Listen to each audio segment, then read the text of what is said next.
In analytical psychology, there is this famous idea of the shadow. Like, you might have heard of people who go out and do shadow work, or maybe you haven't because you don't live in Los Angeles. But the idea in terms of psychodynamics is that there are layers to our consciousness, right? Like, we have the persona, which translates to mask, and that's the kind of version of ourselves we want the world to think we are. Behind that mask is, of course, the ego, and that's sort of all of the aspects of ourselves that we're conscious of. Then you get, of course, to the shadow, which is unconscious, a sort of repository filled with those aspects of ourselves we don't even know about ourselves because we have repressed it for various reasons. Hi, everybody. My name is Elliot Morgan. I'm a scholar of depth psychology, and today I thought we would take this idea and apply it to the Department of War's recent propaganda video, so let's dive into it.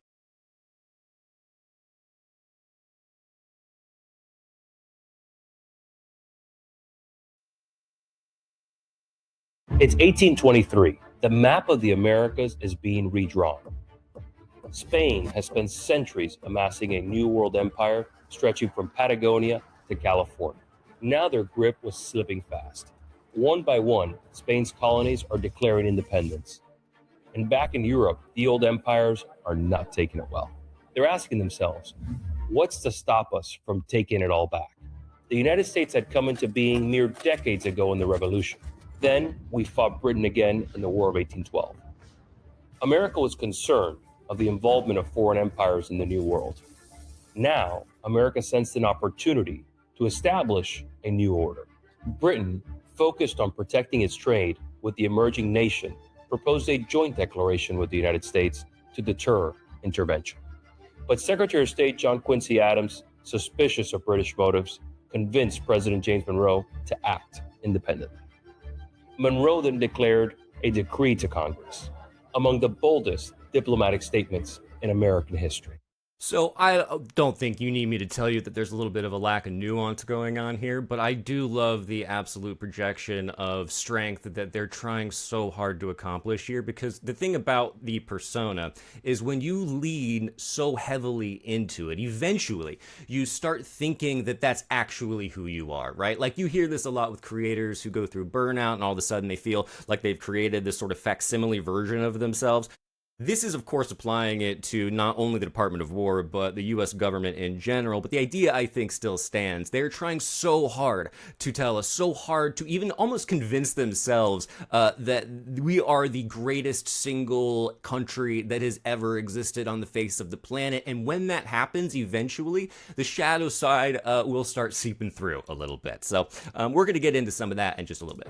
The American continents, by the free and independent condition which they have assumed and maintained, are henceforth not to be considered as subjects for future colonization by any European powers. AKA, only we can do that.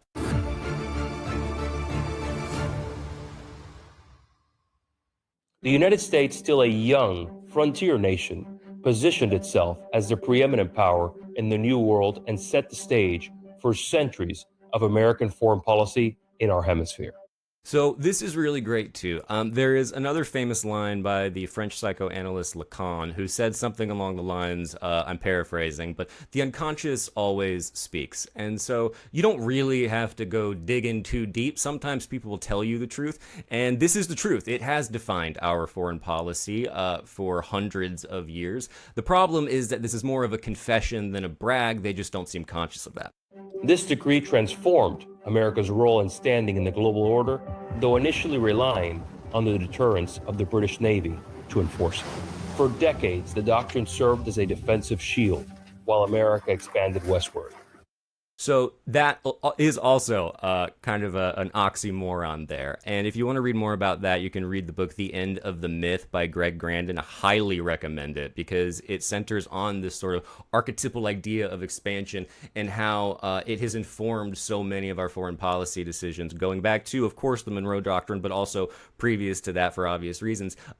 So this is the persona going. Of course, the Monroe Doctrine is all about defense, right? It's about making sure they can't attack us. That was, however, the mask. And then if you look at the shadow, well, we'll get into it in a second. It was invoked when the French installed an emperor in Mexico, forcing their eventual withdrawal. It shaped debates over attempted annexations like the Dominican Republic. But these were defensive applications, keeping European powers out, not asserting American control over the hemisphere's affairs. Just brazen lie. That changed in 1895, when Secretary of State Richard Olney invoked the doctrine, declaring that the United States was practically sovereign over the Western Hemisphere and demanded Britain submit to American arbitration. So what he's referencing here is the idea of spheres of influence, which is a kind of foreign policy where superpowers have like jurisdiction, for lack of a better word, over their immediate area. And so the Monroe Doctrine was an example of that. It was going, hey, actually, this is ours, you can't touch it. And we did so under the guise of this sort of like, they have a right to self-determination and all this stuff. However, we have to help them. And so the way we're going to help them is, well, we're going to bomb them. It redefined the doctrine. It was no longer just a warning. It was now a claim to regional primacy. 3 years later, war with Spain erupted, and when the smoke cleared, it transformed the hemisphere. The United States expelled Spain from Cuba, seized Puerto Rico, and stepped into the world stage as a genuine imperial power with dominance over the Caribbean. I mean, it is just saying the truth. Like, this is kind of incredible to just admit that, like, so we started the Monroe Doctrine because, we just needed to protect these other people. And that's how we ended up taking over the entire hemisphere. Good stuff. Good stuff from the Department of War, as always. Just 4 years later, that dominance was tested again. German and British warships sailed into Venezuelan waters and blockaded its ports over unpaid debts. Roosevelt intervened and declared if a Latin American nation fell into chaos or instability, the U.S. would step in and manage it. The doctrine had started as a shield. Roosevelt had just turned it into a mandate.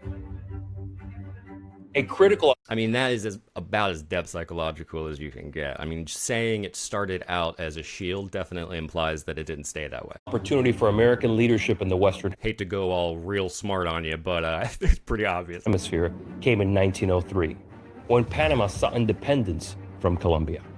Both Europe and the U.S. had long wanted a canal in Central America, allowing ships to cross from the Atlantic to the Pacific. After a failed French attempt, the United States saw an opening in a region with shifting political dynamics. The U.S. backed Panamanian independence and secured a deal to construct, operate, and defend the Panama Canal. And there it is. So I'm going to keep going a little bit more with this, but that's a great example as well.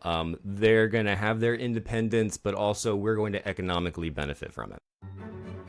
The waterway would go on to become the hemisphere's most critical artery for trade, a strategic asset for both world wars, and a testament to America's enduring leadership in the region. Mm-hmm. When Soviet missiles were discovered in Cuba in 1962, Kennedy didn't need to invent a new framework. He simply invoked the doctrine. The weapons had to go. 13 days of the most dangerous standoff in human history ended with the Soviets backing down and removing the missiles from Cuba. Okay.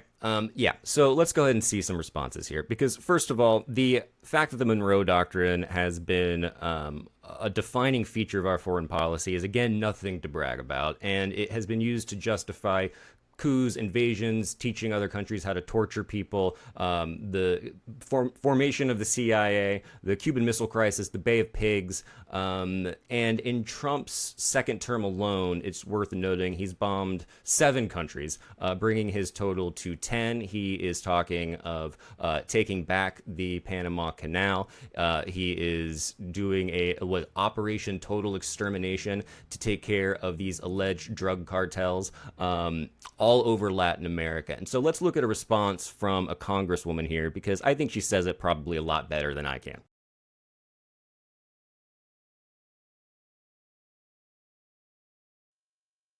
So this is Congresswoman Delia Ramirez, whose parents actually migrated here due to a U.S.-backed genocidal dictatorship in, I believe, Guatemala. And she writes, "What a cheap piece of imperialist propaganda. The Monroe Doctrine's legacy is political instability, deep poverty, extreme migration, and colonialism throughout Latin America and the Caribbean. Despite what warmongers want you to believe, the Monroe Doctrine undermines the partnerships needed to confront our complex challenges. We must change course. We must pass the new Good Neighbor Act." Now, I'm in total agreement with that. However, I don't think the Department of War is. And I think that when they are leaning so hard into trying to justify their actions and present themselves as big and strong, they're actually showing the weakness of their own argument. The Monroe Doctrine, or the Monroe Doctrine, which I feel like should roll off the tongue a little better than it does, but for some reason it just doesn't. These are imperialist motives. That's all it is. This is imperialism as the shadow, and the persona is we're big and tough and also really kind and just. And we have God on our side. That is the persona. It is the shield, as that guy was so appropriate to say. And behind it is, of course, the dagger. And that's what we've been using throughout our foreign policy. And if you want to read any more about this, I highly recommend you check out Daniel Bessner, as well as the American Prestige podcast. He is an expert, especially in Cold War liberalism. And it is an absolutely fascinating way to understand exactly what's going on here. Because the general idea, and I think that this is what they're speaking to here as well, is that we are going to be kind of moving back to a spheres of influence foreign policy. And you can already see that happening, well, obviously with everything that Trump is doing. But there's a very good chance, according to Bessner, we're going to take back Cuba, for example, and China's not going to do anything about it. The imperialism is not going to end anytime soon, in other words. However, it's going to leave the other superpower, China, to do whatever they want with, say, Taiwan. This presents many difficulties. And again, Trump has bombed 10 countries while president, 7 just since taking office the second time, including Iran, including illegal airstrikes in the Caribbean and the Pacific, and the coup in Venezuela, bombing Venezuela, abducting Maduro and his wife. He is threatening, of course, Greenland, making Canada the 51st state. The idea here, to go back to Greg Grandin's book, is expansion.